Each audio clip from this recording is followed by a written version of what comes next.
Today I'll be showing you how I make my masala fish. This recipe requires zero marination time and almost zero time and effort to prepare. I'll be using fresh sea bass which has been filleted for me. You can go ahead and use cod, haddock or any white fish that you prefer. You'll need to grab your largest bowl. I'm going for a dry marinade today, so massaging it into the fish is not an option. Our fish is quite delicate, so we want to avoid tearing that flesh. Instead we're going for the good old flip and shake technique, which is why we require a larger bowl.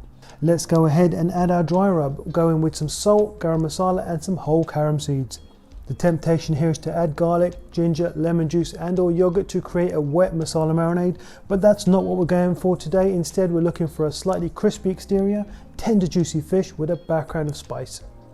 I'm not going to overpower the fish. If I had thick chunks then I could go in heavy with the spices, but for these thin fillets that just wouldn't work. Once we've flipped and shaken our fish and are fully satisfied that it's well and evenly coated with our dry rub, then we can move on to creating that crispy exterior. We do this by adding some cornstarch and repeating the good old flip and shake technique. If you don't have cornstarch, then plain all-purpose flour works just fine also. You'll want to ensure that the fish is well coated on both sides, adding more cornstarch if required. Take your time here. Creating that crispy exterior is vital to this dish, and without it it's just not the same, especially if you're using a softer fish with less texture like tilapia. Let's set our fish to one side and start to prepare our ribbons of cucumber, making sure to remove and flick away the dry tip first. These ribbons are easily created using a potato peeler. We're just looking for the outer layers as the center will be way too watery. We're doing ribbons for presentation but also for texture. If you take a look at this is exactly what we're looking for. Grab yourself a bunch of fresh mint. Cucumber and mint is a great combination and will complement our spicy fish very well. If you don't have fresh mint, then coriander works well too. Roughly chop your mint and add to your ribbons of cucumber before adding some fresh chili. Actually, on second thoughts, do we really need chili? Adding more chili would just overpower the fish, so instead let's go in with a touch of garam masala, a pinch of salt, followed by some plain yogurt and some fresh lemon juice. Mix this up well and set to one side until you're ready to plate up. Okay, we're almost at the finish line now. Let's cook our delicious fish. Start by placing your pan on a medium temperature and adding in a touch of olive oil. Place the fish into the pan away from you, skin side down. Once your fish hits the heat, it will naturally want to curl up.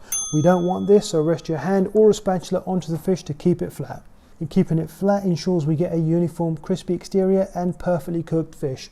A general rule of thumb is to do 80% of the cooking skin side down. After about 2 minutes your fish will be ready to flip, but whatever you do, do not use tongs. These will tear the fish. Instead flip your fish using your trusted fish slice. Just take a look at that fish. This is exactly the color we're looking for. This looks perfect. At this point, go ahead and check the crispiness of that skin using the tip of your knife. This should sound super crispy, and after about 40 seconds, remove your fish and set aside for just 1 moment. Keeping your pan on the heat, add a drizzle of olive oil followed by a handful of pistachios. These are going to give our dish some much needed texture. Add in a squeeze of fresh lemon juice. Stir together before adding in a spoon of capers along with a drizzle of vinegar from the jar. Season this with just a touch of salt. This is going to create a delicious acidic dressing along with some crunchy texture from our pistachios. Right, let's plate up. Place in your minty ribbons of cucumber and top with your beautiful crispy fish. I must say that sea bass does look stunning. Add your pistachio and caper dressing and there you have it, a simple, quick, healthy sea bass that tastes effing delicious. The spicy fish is cooled down with our minty cucumber and balanced with a touch of acid and crunch from our dressing. If you enjoyed this video, then please go ahead and like, subscribe, comment and share. Oh, and hit that notification bell too. Anyway, I'm off to enjoy this off camera and I'll see you guys tomorrow.